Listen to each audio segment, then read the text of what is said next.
What's good, y'all? Welcome back to the Onyx Report, Black Masculinist news for the day. Hope everybody's well. What's going on, Drewski? Yeah, man. Just finished grading for the semester. I'm in a euphoric kind of zone right now, which usually means that I will pass out somewhat early and sleep for an extremely long time. It's one of those things, man. I still got another week of students trying to barter for grades, but just getting the grading done in and of itself, I'm spent but relaxed. You know, um, I'm not gonna be up here too long because I got some steaks to make. Me and my son gonna sit down and watch a couple movies before he has to go out for the night. So, something I wanted to drop and get through some of this. What's going on? See Busy Mike in here, Ishmael, AKs and Curtains. What's up? Jay Cleveland. What's up? Hope y'all are well. Like, share, subscribe, join, and donate if you will. Support the channel. You can see the way to do so on the screen. You can do it through PayPal, Venmo, Cash App, or you can super chat right there on YouTube. So support the channel if you will. And if nothing else, at least hit the like button. Appreciate that, Jay Cleveland. You got a word in as a member for 10 months. We're all we got. That's real talk. That's real talk. And you're going to see a little bit more about why I agree with you. But that said, before we jump into it, and I usually reserve this for my Wednesday lives, I had to shout out one of my favorite actors as a kid who has long since passed away, but his birthday, I believe, is on the 23rd of this month. So I just wanted to shout him out real quick before we delve in. Shout out to my man, Scatman Crothers. I was a huge fan as a kid of his stuff. I remembered him in all kind of stuff. You could have saw him in Transformers. He was Jazz. You saw him in The Shining.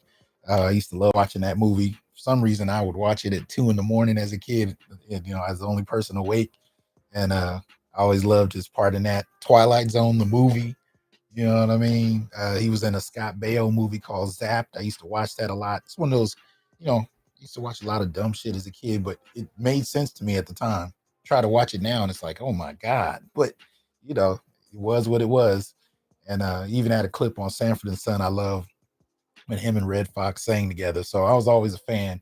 But that transformer you see on the side of the screen was really what blew my love for him through the roof, because I loved Transformers when that came out in the 80s. And that voice was just, you didn't confuse it with nobody, man. Scatman had a sound that you knew it was him when it was him. So, bless his soul return to Scatman Crothers, from a lifelong fan. And if you haven't seen him in anything, at the very least, go check out Twilight Zone, the movie. He's one of those scenes, and he has they broke it up into segments. So he's the star of one of the segments, and I always liked him. But if nothing else, The Shining, you ain't missing that. But anyway, let's get to it. What's up, Afro Nerd? See you in there. Hope you're well. Put your show information in the chat. Yeah, Hong Kong Phooey. You remember, I was a little early in my time. I wasn't really cognizant of him at that point, but Jazz, yeah, definitely had that. These ways, what's up? Ghetto User, what's going on? So anyway, tonight, I still wanted to respond to some of the things that Professor Brittany Cooper, talked a little about, and I missed something that I really felt like it needed some more attention. Right. So this was what we were looking at last night. This was a tweet that I believe she took down. I don't know if she put it back up or whatever, but in it, she was initially talking to Mark Lamont Hill, and she got some blowback for her statements associating Black men with the Buffalo shooter. And she admitted in her tweets that Black men don't kill as many, people as he did in the kind of group kind of way. And even in this particular tweet, she says, y'all are not becoming mass shooters, but you're still a possible threat. And at the end of the day, I mean, it's very clear. This is a disingenuous association. And what I went through last night, we looked at Dr. Tommy Curry's response. We looked at the data, which, framed that Black men are actually mass shooters to the least degree. We tend to shoot ourselves. And by ourselves, we tend to target other Black men if we're talking about shooting. I mean, even today, we saw the shooting that took place at an elementary school. It wasn't a brother. I mean, those are not, brothers actually do that to the least degree, but her association, even mentioning black men in relation to the Buffalo shooter, especially when you have one black man that actually did shoot him and lost his life trying to defend others, and another black man. If you haven't seen it, you can go back a couple videos and you see the video interview that the news did with him. He actually saved some of his coworkers. So even in the midst of those two black men who risked their lives, one who passed, the other one who survived, her statements, smack even more disingenuously than usual, right? And she does this on a regular basis. This misandric, kind of slighting of black men. But in this instance, it's even more egregious because you have people who've been killed um, in a manner we don't generally see a lot. And so to even bring black men up in this context was ridiculous. But in the midst of all of this, one of the things that I wanted to add on to my comments last night was, how exactly did we miss the whole discussion about the radicalization of black women? Now, first, to be clear, when people use this term, you hear this term radicalization being thrown around, it can mean a lot of different things, right? It could actually mean, becoming politicized, organizing, become, challenging the system. It doesn't necessarily speak to a negativity, but it can be used negatively, right? Negatively speaking, it generally is referred to as a sort of extremism, which is how she's using it, right? So she's suggesting here that what's going on, especially in social media, and most particularly, she's really kind of throwing shots at the manosphere, is that there's something extreme going on with black men. And I've argued before, really, what a lot of black women consider extreme is basically a response to 40 to 50 years of slighting, 40 to 50 years of misandry that has become not only well accepted in the black community, it's become part and parcel with the culture. It's so baked in, it's become normalized. So the slow, inevitable response to misandry, which is what's happening now, is considered extremism, but not the extreme hatred of black men that we've heard and seen for decades. I grew up in the era where it went mainstream. And the poster boy, if you will, the image of that mainstreaming of misandry is probably The Color Purple. That's probably the best example of it, right? Because you can talk about intimate partner violence in the community. Nobody's arguing that should be held out and shouldn't be talked about at all. But to slight black men in such manner was unnecessary. And that's become a trope. And particularly in white supported, white funded, corporate funded black media. And it's become such a trope, we treat it as a truth, right? And this is the narrative that Brittany comes out of when she's questioning this so-called radicalization of black men and associating us with mass shooters, simply because black women have to now listen to black men who are done quietly taking shit. And then actually, instead of actually listening to what black men have to say, you have this dismissal and this slighting of black men as basically mass shooters, which is such a bad faith argument. But it's a form of gaslighting, and some of y'all called it out in the comments last night. It's a form of gaslighting. It's definitely a form of dismissal, and it's a form of sign language. Shame, insult, guilt, and the need to be right. You can defer to other things. You can straw man this all day long, so you don't actually have to deal with what black men are saying. We're tired of the deadbeat dad tropes when the data proves otherwise. We're tired of the assumption that black men are killing black women in mass when the data says otherwise. We're tired of being the poster boys for abuse when the data suggests that abuse in the black community is bidirectional. And we only get one-way criticism about abuse against against women, but nobody says anything about the abuse against men. Even when the abuse against men exceeds the abuse against women. And that has happened several times in the last number of decades. You don't know about that? Go read The Man Not by Tommy Curry. No discussion about that whatsoever. Because as long as we have a one-way critique of black men, that's considered acceptable. Any response to women as a whole, or black women in particular, is considered misogynistic and now borderline murderers, mass murderers, right? That's what we are now. That's where things are. But this radicalization of Black women that we managed to just skip over in her assertion to criminalize Black men even further, not like there's not a long tradition of that, particularly in the academy, right? But the way we skipped over the radicalization of Black women, if we're going to talk about extremism, I consider it extremism to label Black men as nothing more than killers and monsters. And to do so from the academic tower, the ivory tower, that's even more problematic. That's even more problematic. And I don't give a damn how many individual Black men you claim to love. When you can slight Black men as a group and look the Black men you say you love in the eye and not blink, that's a whole nother level of dysfunction. A whole nother level of dysfunction. Now, one of the things we talk a lot about are everything from the 50s and 60s onward, right? What I call the feminist lure, right? Where, through institutions and through policies, you had women that were courted by the state, if you will, whether it's through welfare access that suggested that you couldn't have a man in the home in order to get it, or whether it was through access to college, whether it was not being incarcerated to the same degree, whatever the crime. We know that up to over 65%, sentencing is much higher for men than women when women commit the same crimes. And that's also so in the Black community.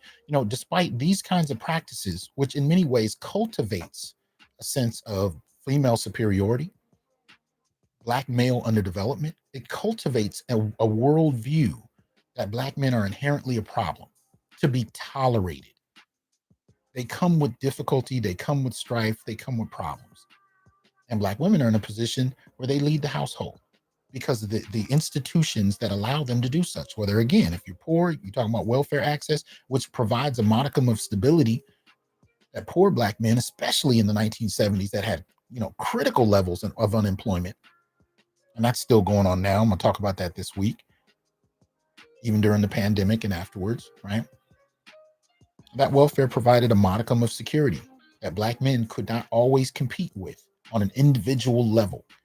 And if you were middle class or working class to middle class, you had college access. And if Black men had been incarcerated, then Pell Grants weren't available. But my point is simply that these are attitudes and worldviews that are cultivated by policy. And that said, when we talk about the radicalization of Black women, we don't talk about the way those policies lended, or I should say contributed to a superiority complex, a narcissistic complex, a simple belief that Black men in particular, are beneath you. We're not going to talk about that. We're not going to talk about everything from, the double minority status that benefited many women in the 80s and 90s that Black men couldn't benefit from. Right? We're not going to talk about the difference in education. If you go look at Thomas D over at Stanford, and he's talking about the ways in which people respond, students in particular, most particularly in K through 12, they perform better when they have teachers that look like them and share the same gender. But if over 90% of the teachers are women and less than 2% are Black men, what does that mean for Black male students? And if Black women are actually, going to college, or at least enrolling as a demographic more than any other, what does that say? How do those institutional practices play into the options that Black men and women have? And how is it that that's not something we talk about in families? That's not something we talk about within the community. What we do is castigate Black men, downplay them, chastise them, and consider them lesser beings. And by we, I mean the Black community in general. And even Black men have accepted this over the decades. We don't push back anywhere near as hard as we need to be. And that's starting to happen. And you already see the blowback. The blowback is even more intense contempt for Black men and the association of us with a white boy who will go into a store and shoot up mostly elderly Black women. That's how they see us, rather than actually hearing what has to be said. And then, of course, the argument then becomes, well, if you did it in the right tone, word, that's what you need. You need me to say it in a smooth way that makes you feel good, maybe over some wine and candles, where I romance you with my romantic voice, then you'll listen? Is that what it is? Or maybe I got to fly you out to Hawaii, take you on a trip, spend cash on you. Then you'll listen then? You don't get fuck out of here with that.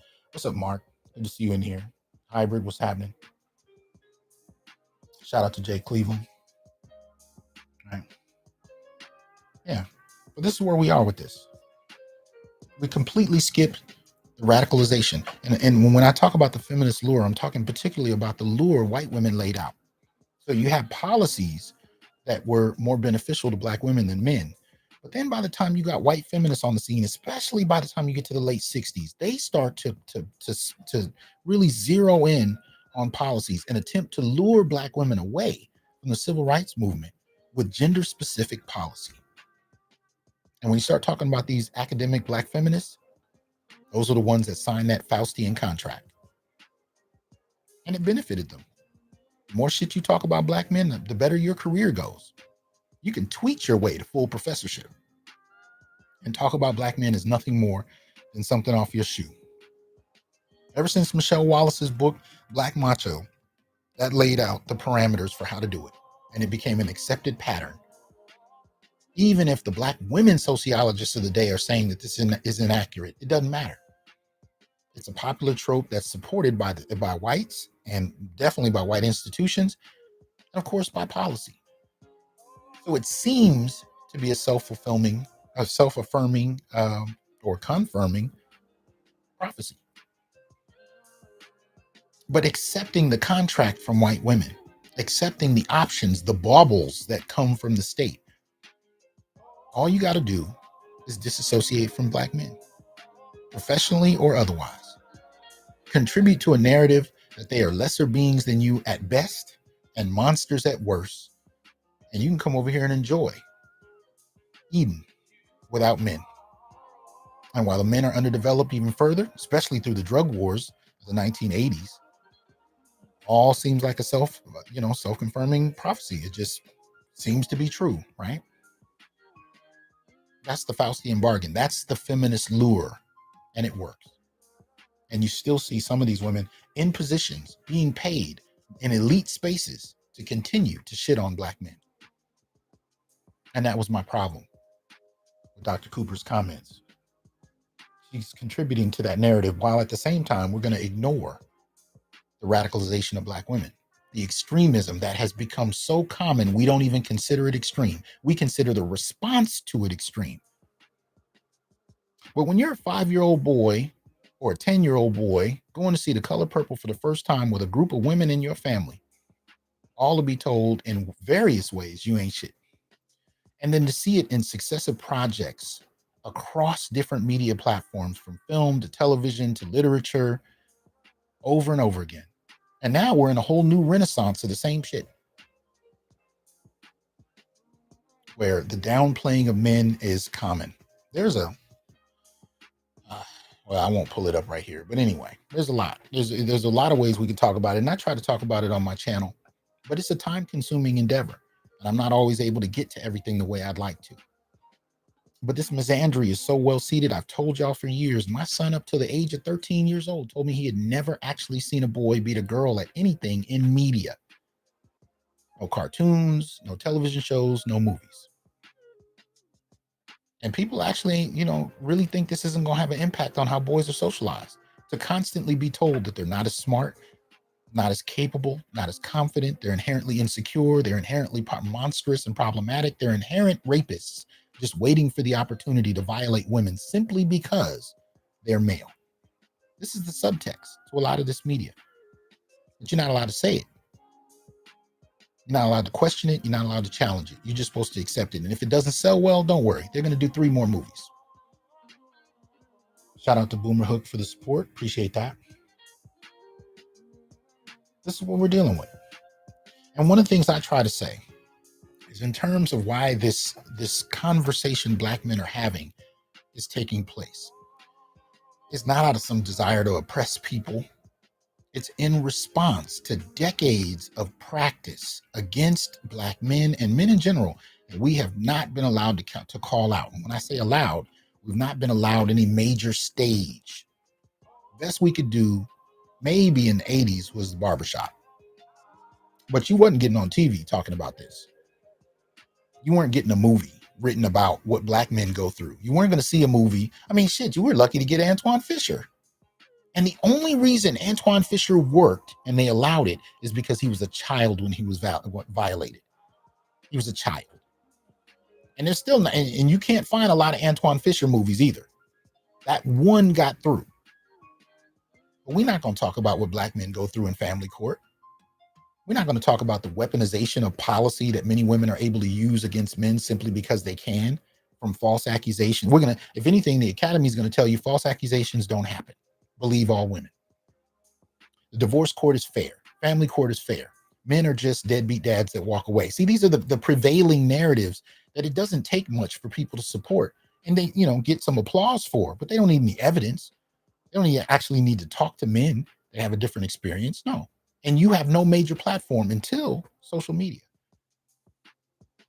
And when black men tripped up on social media, where for free, you had global access to pretty much anybody that walked into your space, one of the things that took place is men began to compare notes. And y'all have heard me say this repeatedly. Men began to compare notes. And you found that you weren't crazy. You're living in a shack trying to pay child support, even though you end up with the kids most of the time. Like all of these different micro stories that took place that had no avenue for expression in mainstream culture. Now you had men sharing, and not just sharing stories, sharing solutions, sharing strategies, but all of it unorganized in a space we don't control. And that's the major weakness to it. We don't control the space. But in the meantime, until we can figure out the next level to go to, operationalizing the space by actually, clarifying to one another what the nature of this is incredibly important. And the response by many black feminists in particular is fear.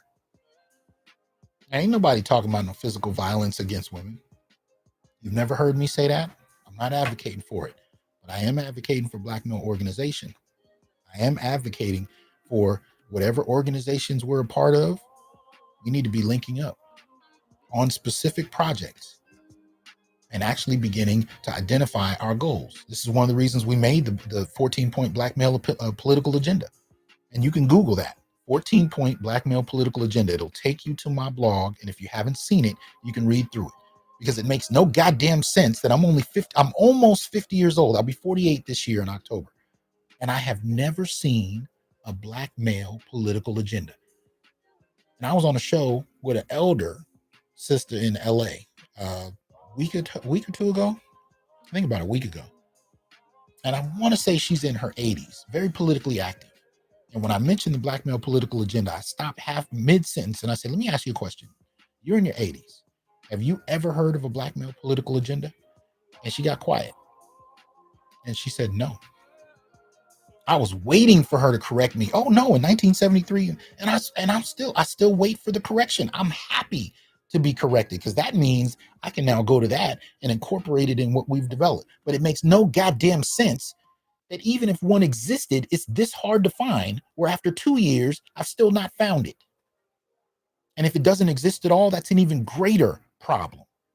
That it took until 2020 for us to actually have a coherent black male political agenda. I didn't say it was perfect, but coherent. There's a list of policy proposals that black men are making to improve the quality of black male life. It took until 2020 for that to happen. Makes no fucking sense. But it speaks to the degree to which men have not been accepted or welcomed into spaces, black men in particular, where they can actually talk about their experiences and potential solutions politically. So we have to form it ourselves. And I don't care if you're liberal or conservative. I don't care if you're a Democrat or a Republican. I don't care if you're a revolutionary or you're apolitical. I don't care. I don't care if you're religious or you're not. I don't care if you're spiritual or you're an atheist. I don't care if you're an atheist. I don't care about what those are. I care about improving the quality of life for black men and boys. And you know what else I care about? Who has a good fucking idea? It's interesting how much of it gets dismissed as right-wing talking points. I'm like, the brothers that are talking about this are coming from every political orientation you can imagine. from every religious background you can imagine. I got everything from Hebrew Israelites to Black Hindus giving me ideas on the Black male political agenda and critiques about Black male life and what we have to deal with. It ain't right wing. It ain't left wing. It's coming from everywhere because brothers have a similar experience. I'm not saying it's all the same, but too many of us go through too many things that are aligned. This is why y'all don't hear me arguing about religion or politics on my channel, because I'm trying to create a space where Black men can come together and identify the problems and identify the solutions to improving our quality of life, from boyhood to eldership. That's what I'm trying to do. And if you call that radicalization, then you have a profound misunderstanding of what Black men are talking about. But here's the point. You invest in that misunderstanding because it profits you to do so. You don't want to understand what Black men are talking about. Why would you? Black feminists, especially in the academy, working with Black men, actually listening to Black men, modeling for Black women in society who've ingested these same, horrible, racist, sexist ideas about Black men and profiting that out to the larger Black community. They don't stand to benefit by working with Black men and actually listening, modeling for other women how to listen and engage in dialogue. That doesn't work for them. It doesn't profit them to do so. Which is why she can spew this kind of hate and nobody says anything. I'm gonna tell you, I've had women students try to fire me get me fired from my academic position. You know why? Just for putting statistics on the board about Black men. I shit you not. Homelessness rates, abuse rates, sexual violation rates, particularly as minors. Literally 5 or 6 different sets of data I just put on the board. I didn't even say anything. I hadn't even developed Black masculinism yet. I just put them on the board in a class, in an intro class, after we spent several weeks talking about feminism and womanism. I just put statistics on Black men on the board. They tried to get me fired. How dare you talk about Black men? How dare you center them and actually begin to explain their experiences and question the gynarchy? Everything you do is supposed to be female centered, or at least female approved.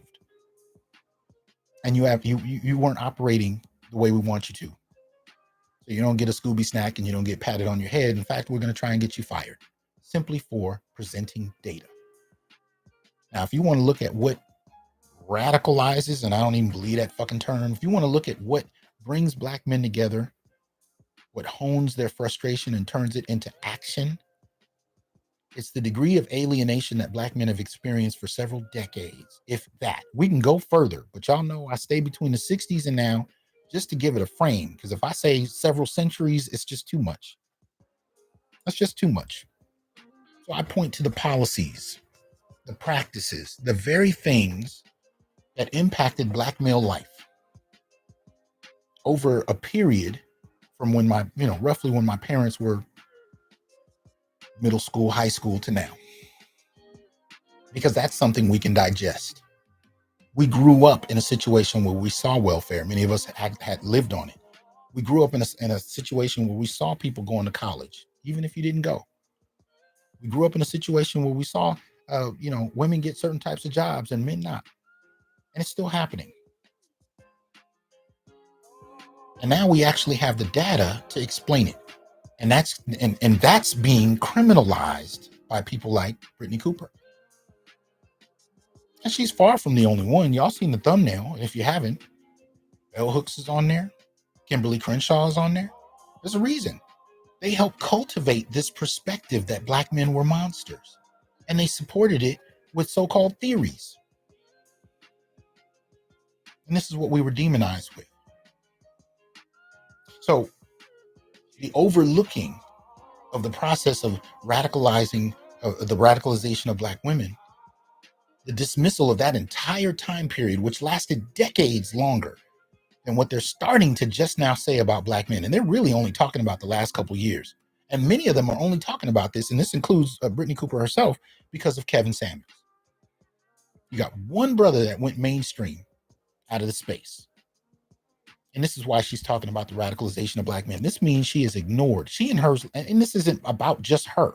This is about that group, that Black feminist group who is rooted in, profits from, advances careers off of misandry. That particular group who really went mainstream in the 80s through Oprah, because they were a relatively obscure part of the academy prior to that. That particular group that benefits off of that dialogue, off of the slamming and downplaying of Black men, those women, they don't want to hear this. It doesn't benefit them to. I don't stand the reason at all. And so they are the reason in many ways that this is taking place, because they led the charge in convincing Black women to go without their men. Men became accessories, kind of like jewelry, kind of like having a puppy. This is the way men were talked about. The humanity of Black men played down. And I am hot about it. And I won't pretend I'm not, because I've watched Black men be dehumanized, not only in the larger society, but also in their own fucking families. And people act like this shit is normal. Shout out to Victor. Appreciate that generous support. Thank you. Ghetto User. Appreciate that. MS Delta. Appreciate that support. Lindell. Shout out to you. Appreciate that, man. Yeah. Boomer Hooked. If I didn't thank you before, thank you. Great I9. Appreciate that. You know, appreciate all the support, man.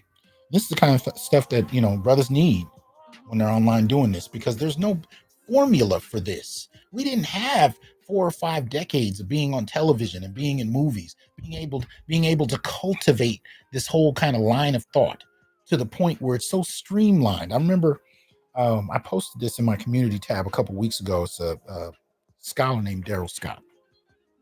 And after Kevin died, he posted some data on Kevin's reach, how many millions he had reached, you know, he did a pretty good job talking about the extent to which the manosphere is growing. But he was doing it through just looking at Kevin's numbers. And all of it was cool until he got to the end of his statements. It was a couple paragraphs. And at the end of his statements, what he said was, Black feminists don't have anything comparable to this. In other words, Black feminists don't have a Kevin Samuels with over 3 million subscribers across Instagram and YouTube. And what I said to him in his comment section was, no, you're not accurate here. You're incorrect. I said, Black women have had everything from bell hooks to Oprah for decades. Oprah had her own channel. This has become something that is merged and melded into not only the culture, but everyday Black women's behavior, and Black men have accepted it as well. So you got one YouTuber with over 1 million subscribers, and you're putting this up to be Armageddon. But you've had generations of Black feminists that have had full access to Hollywood, full access to, you know, everything from television to film and literature. These are professors. I told y'all this shit. This was required reading for those of us that weren't even in gender studies. That was the thing. If you took women's studies, then you knew you had to read certain things. But it didn't matter. If you had to take a literature course, if you had to take a humanities course, it didn't matter what the course was. They would still fold in this feminism. And the feminism in and of itself, if it was just about uplifting the quality of life for Black women and girls, that wouldn't have been a problem. But it was laced with a very intense form of misandry. I remember the graduate school professor, and she's passed on, so no disrespect to her. I'm just stating what she said. I'm not going to, talk bad about her. But this was Kariamu Welsh Asante, Malefi Asante's wife. Malefi Asante's wife. This was at Temple University. This was my last semester. Actually, I think it was the summer, which was my last semester there doing my master's degree. And I remember her saying in class, Black men don't care about family.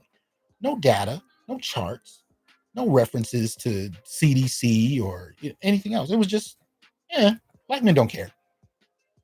You're a graduate school professor. I'm one of 2 men sitting in a graduate school class. All the women are clapping and high-fiving each other and taking notes as if this shit is gospel. Me and the other brother in the class are looking at each other like, what the fuck was that? No pushback. We didn't even know how to push back. And even if we did, we're 20 years old. Like, I'm not exactly ready to get kicked out of my graduate program because it was graduate school or UPS. So I didn't really, I didn't know how to navigate that. So many of us put our heads down and push through. But that kind of thing was required reading. It was required lectures, that we had to listen to. This misandry was so baked into it that if you called it such, most people would look at you like you were crazy. Not only because most people don't know what misandry means, but because in the Black community, it's just normalized. Yeah. So the feminist lure is one aspect. When we talk about the way women were seduced into this really misandric form of feminism and rewarded with policy, rewarded with job access, rewarded with educational access, rewarded with the appearance, the illusion of middle class life. And what did you get? Yeah, you got nice apartments and condos and cars. You got nice jobs with sometimes nice salaries, but for the most part, a lot of debt. That's why I call it a Faustian bargain. You got lied to. And many older women are finding themselves in a position where they cost too much for the jobs for the type of, and then really they're not careers. Many of the jobs they had, Kev was right when he would say that. Many of them don't have careers, they have jobs. And they price themselves out of the market even there. Working a job for 20, 30 years, they want to move on to another one, pay, it's too much what they demand, especially when they can be replaced with a younger Black woman with more degrees for far less. So you got a lot of those women in the last 5, 10 years who've been coming out saying, you know what, we've been lied to. But don't nobody listen to them. In the midst of trying to juggle taking care of their parents who are getting ready to transition, dealing with divorce and kids and now debt and dwindling income, nobody's listening to them when they say to the younger women, we were lied to. Nobody hears that. Because even in those women that acknowledge that they were lied to, the misandry is still baked in to such a degree that they still can't engage men in any kind of constructive way. And of course, that's blamed on men because that's the only way we're allowed to talk about relationships as men's problem, as men's foibles and failures. And if you talk about women's, well, we got to be fair. You guys bullshit. Wait a minute. We didn't heard that for 40 years. Can we actually talk about any other aspect of this relationship dysfunction beyond Black men? No. Even if you go get therapy with your wife, you end up finding yourself at odds with a woman therapist and your wife trying to reinstitute the anti-Black misandric narrative that you are the fundamental breakdown in the relationship. This is still going on. I got brothers sending me video clips of counseling sessions with their wives and, of course, a Black woman marriage counselor. Does she listen to him? No. Does she affirm him? No. It's all about affirming how the wife feels and what he did wrong to cause whatever she's feeling. And it stands as therapy, right? So all I'm saying is in many of these terrains, it's the same narrative. And if we even look at, I can go do a whole tirade on sexual liberation and the impact of that in the Black community. Y'all seen some of the recent stuff coming out about these women twerking at gas stations and twerking on 5-year-old boys. I ain't even trying to play that right now because it would just, anyway.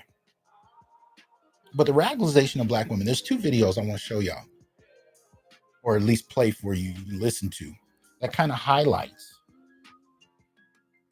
some of what came along with this radicalization, right? So the first thing, let me see. Yeah. Okay. So check this out. So this is from a YouTuber that some of y'all might know. Her name is Art Kathy.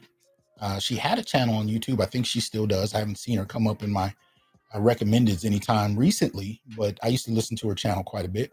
And I think this might have been an older clip from her, but this is one of the symptoms, if you will, or I should say outcomes that came out of this radicalization, the misandry that I'm talking about. Listen to her explain it, just in case you think I'm making it up. Black men, I'm gonna say it from me to you. This is just straight up. Black women, 80% of them They don't like you. 80%, I'm probably sure it's more, but at least 80% of Black women in this day and age, it don't matter how old or young they are, they have a general dislike and hatred for you. That's your real climate, brother. See, I'm not telling you something that you ain't already felt. I'm telling you something that you know. I think it's more too. I truly think it's more too. I think it's more too. And I'm tired of being the one that's not talking about it. I've said this. This is one of the main reasons I don't have a lot of Black female friends. I really don't, y'all. I don't. I couldn't imagine what it would be like as a Black man to want to fuck these bitches, to want to wife them up and have babies. But the only now, you know, that's one of the things I hate about TikTok. I don't know how people, edit these clips. They're all incoherent and they cut it off in the middle of the sentence and all of that jazz. But y'all got the gist. Y'all got the gist of what she was saying. And she's not alone. There's another brother, this young cat. I think it's Honorable T Note. I don't know if I'm mispronouncing that. That's a whole nother thing. I don't always understand the lingo. But this is a brother on TikTok as well. And I'm including all the links to everything I go over in the show in the description box. But this is what he had to say about it. Check this out. You know, I used to make a whole lot of pro-Black content, but I really stopped because I realized we're fucked. While the community enjoys its favorite pastime, I'd like to talk about something that I think is funny. If I would have just made a video about Black men saying that we're the weakest link, we're unfit to lead, we're the white men to the community, we're a detriment to the community, we're uneducated, everybody would have acted like I made the I Had a Dream speech. Blaming the Black community as a whole means I'm anti-Black and I should end it all, but trashing Black men is okay, and it's not self-hatred because the general consensus is nobody cares until we get shot. So honestly, I'd like to double down. I'd rather be a ham and cheese sandwich than have to do this shit over again. Okay. So from Art Cathy, when we talk about the fallout of this radicalization, and these are just two random aspects of it, there are plenty more we can point out. Art Cathy talks about the contempt for Black men. And I think his name is Honorable T Note. Talks about the trashing of Black men as acceptable. Sometimes you have to play Black women before, women will listen to you because they, I think you're making it up. This was something I remember white people used to do in class when I used to have teachers like that. They wouldn't believe a statistic unless it was another white person that wrote it. But anyway, that aside, Art Cathy is not alone. There's plenty of sisters that have been coming out in the last number of years admitting that this contempt exists. But the gaslighting is we got to argue about whether or not it exists. And many of us have grown up with the shit. We've gotten it from grandparents, from parents, from siblings and uncles and aunts. I mean, most particularly on the female side of it in terms of the contempt for Black men, but it comes from the men too. The expectations of failure, the expectations of low performance, the expectation that Black men are incapable. These things have been baked into African-American culture. This is a product. Yeah, we can call it a product of white supremacy, but the problem is we only identify it on racial terms and we ignore the gender terms because it may make some Black women uncomfortable. So it ends up becoming a kind of slighted thing. Here's another outcome of this type of radicalization. It's something I refer to as the Black Goddess syndrome. And I've done some shows in the past on this, right? Where we talked about this. Let me see. Did I make sure I put this up right? All right, hold on. Before I put this up, I'm always a little unclear on how certain types of copywriting issues play out. So I'm going to try and do this in a way that does not reveal one person's identity. I'm getting it together. All right. So I think that works. All right. I've had to learn the hard way to do this. But anyway, shout out to my boy Marlon Watson. Marlon Watson off of Facebook sent me this. Appreciate him for doing that. Duped, appreciate that support. Wrench Turner, appreciate that support. Thank you very much. Great I9 says, if any other ideology were so pervasive that it infiltrated every aspect of society, we would call it an oppressive regime, i.e. Nazism, radical Islam, so on and so forth. Yeah, we would. But when it comes from your mother or your grandmother or your grandfather or your uncles, what are you going to say about it? Do Keck appreciate that support? I'm trying to make sure I haven't overlooked anybody. Anyway, all right. So, like as I was saying, shout out to my boy Marlon. Sent me this because we were talking about the Black Goddess syndrome, to the point where you have some of these women that have been socialized to believe that they are so much better than their men for so long that it eventually reached epic proportions and delved into the realm of the mythological. So this is a discussion that he was having with the woman on Facebook, more of a debate. She came onto his channel, started debating with him, and you know, it reads, he says, some chick said this to me today in a thread. I'm becoming more and more convinced that many seriously want us to sort of worship and fear them. And so the quote that he puts in here says, oh my God, you are so low vibration. How do you live? The Black woman is the closest thing to a living God among humans or mankind. Send me another clip. He says, you said the Black woman is the closest thing to a living God. You really believe in that? She says, my education tells me so. We're the only organisms on the planet that can make every variety of human. The fact that you don't know that basic factoid means that you're having a conversation you are not properly prepared to have. Now, this is grade A bullshit for one, but beyond that, I suppose Black men ain't had nothing to do with that, right? Black men don't create Black children. We're just along for the ride, right? But I'm not even going to entertain this with a serious rebuttal because it's fantastical bullshit. But what I will say is the belief in this idea of Black women's, divination is so deep and so widespread in many respects. I had a brother was telling me this. He started dating this woman a couple years ago. Had the first date with her. Everything was cool. And she popped out. And I guess during the course of the date, a man showed up and was giving her something. And he was like, well, who's that? She said, oh, that's my husband. He was like, that's your husband? She said, yeah. She said, well, as a goddess, I'm trying to have multiple husbands. So I'm entertaining you to see if you'll be my second. Boy, but got up and bounced. And I was so proud that he did. I was so, not that I expected him to do anything else. But this goddess syndrome, and I've talked about this for the last couple years. It's ridiculous. And I can't tell you how many women I've run across that has it. This fundamental belief, not only in her divinity, but more importantly, in your mortality as a Black male. In other words, she's immortal. You're not. She's divine. You're not. She's a queen. You're a drone. Not a king. You're a drone. But all of this is the fallout of the radicalization that Brittany Cooper and others like her ignore. Whether we're talking about the contempt for Black men, the trashing of Black men, or the divination of Black women, which presupposes the downplaying of Black men in a metaphysical kind of sense even. It's so rampant and widespread. I even hear it with mothers who are talking about their children. Like I've talked to women that have, a daughter and a son, and she'll tell me stories about how brilliant and intelligent her daughter is. And when I ask about her son, oh, he's doing okay.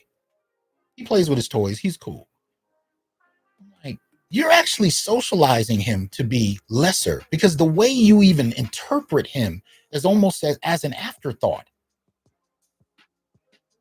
Now, I can be, when it comes to boys, I can be kind of fiery about it and then, put people off and never get to see them again or talk to them again, especially if I want to stay involved enough to see what happens to these boys long term. So with her, I tried a different tactic. I tried humor. And I started basically saying to her, you're trying to turn your son into a janitor. Your daughter, you are, even at the age of 3, they have designs on making her a rocket science, but the way they would talk about the boys, even at toddler age, even still in diapers, was that these motherfuckers were just there. They were accessories, even at 2 and 3. Like they didn't even exist as human beings. They were just present. They were there to be tolerated. You asked if she loved them. Of course. What are you talking about? Why would you ask me that? But if you just recorded the way she talked about her daughter, even the excitement in her voice and the way she talked about her son, And you're not talking about two 16-year-olds where the guy's been in and out of juvenile detention and stole out of her purse and did drugs. You're not talking about those kind of extreme situations. I'm talking about 2, 3, and 4-year-olds where the boy is treated like special ed would be too much for him. You know what I mean? Like that's what I mean when I talked about baked in misandry. I mean, granted, in the 80s when we used to hear it, it was niggas wasn't shit. You know, that it was that blatant, but it was also nuanced in terms of how people actually dealt with other folks, most particularly boys and teenagers. The subtle, I mean, this is something I see in classrooms with white teachers. And I talk about this a lot, where they downplay Black kids in particular, you know, especially if you have a white teacher and most especially, and if it's a white school or white school district, the way they downplay Black kids. I see that happening in Black households when sons are dismissed in such a casual and nuanced way that if you bring it to the attention of the mother that's doing it, she doesn't know what you're talking about. And you could sit here and witness it for years.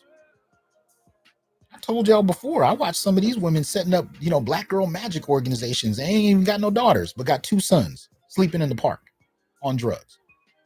But they're in a middle school where they don't have no kids setting up Black Girl Matters organizations. Grown sons, homeless, strung out. But where does that start? It starts young. It didn't just start when they were 16, 17. It starts young. But I'll give you another example. The divination of Black women.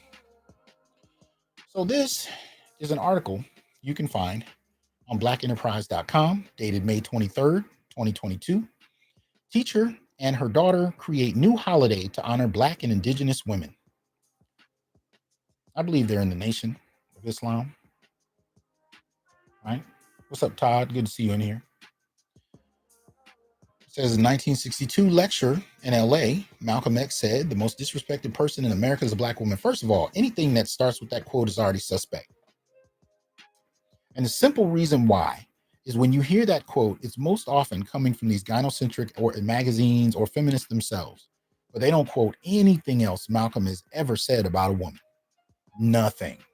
You only hear this well-manicured, brief, and to-the-point sentence.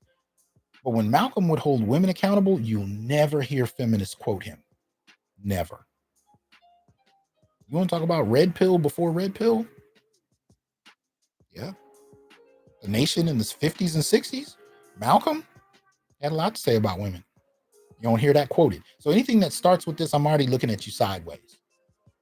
Because he actually said a lot about women at different points in time.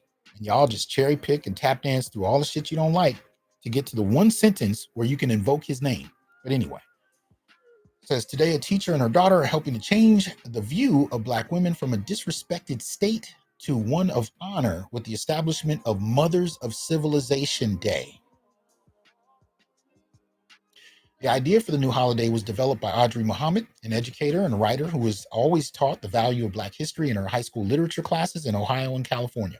Her daughter, Hasan Muhammad, is a junior computer science major at North Carolina A&T State University, designed the website and book for the new holiday. They're hoping that schools and colleges will help celebrate the new holiday this year. Every year we honor our mothers who gave birth to us, but we often do not think of the woman who gave birth to humanity, which is the original woman, the Black woman. And you can see the rest. They go into Ethiopia, they deal with Alice, they deal with the whole 1974 finding, and it's all pretty predictable at a certain point. This is what I mean, though, when I talk about this deep-seated, narcissistic, self-divining kind of practice, which is a product of the radicalization of Black women that we don't talk about, that we're not allowed to talk about. We can only talk about these angry dudes online from the last couple of years because of one guy. We're not going to talk about the decades of entitlement that brought this type of thing about. And here's the thing. It's not that you have this as a proposal for a holiday that incenses me, right? Let's think about the last time I can think of a Black man who developed a holiday. of sorts. I think two come to mind right away. Two come to mind. You got Black History. What started out as Black History Week. Let me see. I don't know if I can. And Kwanzaa. Which of those two, if we're going to call them holidays, which of those two were unquestionably focused only on Black men? Which of the two? You guys tell me. Which of those two holidays unquestionably only focuses on Black men? This is something I've been saying for the longest. Black men still operate in a very communal framework. When we talk about politics, when we come up with holidays, we're talking about the Black community. Carter G. Woodson was talking about the Black community when he developed Negro History Week. Well, oh my goodness, how did I forget his name?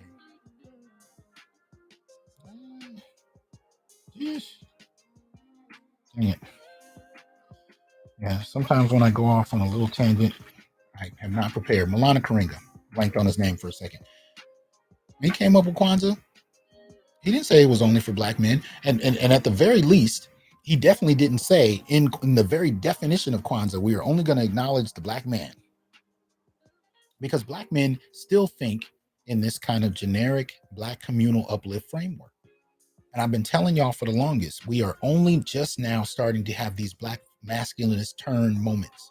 Even the honorable T-Note guy, from TikTok that I played, that video was a Black masculinist turn moment. He had a moment where he was recognizing how deep the misandry goes. And it shocked him. And here's the thing. For Black men that recognize how deep misandry goes in the Black community, it is jarring. It is transformatively jarring. Because once you see it, you can't unsee it. So I just pulled two holidays out of the air that Black men created. I ain't say nothing about Black men. And since then, they've only been opened up that much more to where either gender doesn't matter or we have a specifically Black female agenda. Like this past Black History Month, heavily focused on representing Black women. And then we rolled right into Women's History Month, and they treated it like it was a 2-month holiday of Black women in certain circles. Black men didn't say shit. National Council of Black Studies had a conference, all Black female focused. This is a regular occurrence in institutions that are now overwhelmingly Black female. They don't turn around and say, well, we need to honor our brothers. We need to acknowledge them as much the way we need each other. No, they double down. They're Black female centric. They're Black gynocentric, and they don't apologize for it. That's why Cooper and others are just an extension. Even when you put this holiday proposal in its context, it in and of itself doesn't have to be a bad idea. But when you look at the larger cultural milieu that it comes in, it's part of a stream of gestures that are about centering women and ignoring the existence of Black men.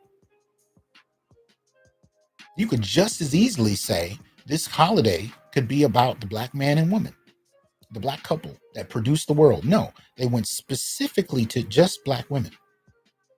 That's what I want. So when we talk about the radicalization of Black women and how we sidestepped it, like that shit didn't happen, and it hasn't been happening for decades, and it hasn't been cultivating an entitlement that has produced such a solipsistic view where nothing exists outside of her.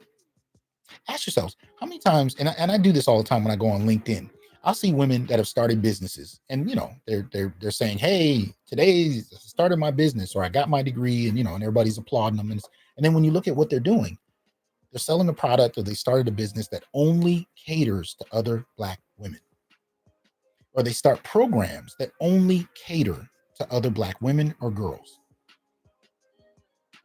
And even when you look at the programs that are through philanthropic or corporate institutions like Goldman Sachs, like, Google, MasterCard, Visa, when you delve into how the policies are developed in those corporate organizations that center Black women and propose projects over the next number of years using billions of dollars to elevate Black women and girls, There's a Black woman at the company making the proposal from within the organization to only prioritize other women and girls. Myopic, solipsistic, like a horse with blinders on. Nothing else exists outside of her. This is why you can have Cooper make a statement associating Black men with mass shooters, and other Black women will defend her, or at best, not check her about it. And the funniest thing to me is hearing women say that Black men need to be held accountable. I've never known a time where Black men weren't held accountable. We're held accountable for shit we ain't even do. But there's no conversation on the other side of the dynamic that equalizes any of that. So anyway, I apologize for missing the chat. I always have to read it afterwards. I know I missed a lot. I see y'all going in on there. But that said, I'm looking forward to hearing your comments. I hope y'all are well. Hope y'all enjoy your evening. I appreciate the support. Peace.